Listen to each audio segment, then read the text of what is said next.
সারা YouTube Facebook search করলে কিন্তু এই বড়া রেসিপি কোথাও খুঁজে পাবেন না, একমাত্র আমার রান্নাঘর ছাড়া। তো আজকের রেসিপি সবুজ মুগ ডাল দিয়ে শিউলি পাতার বড়া। শিউলি পাতা কতটা উপকারী আমরা কিন্তু কম বেশি সবাই জানি।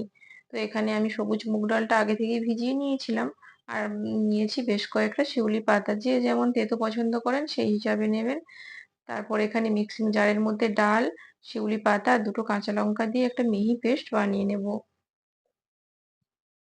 দেখুন পেস্ট করে নেওয়া হয়ে গেছে। দিয়ে দিলাম স্বাদ মতো লবণ, কালো জিরে, হলুদ গুঁড়ো দিয়ে এবার ভালো করে মিক্স করে নেব।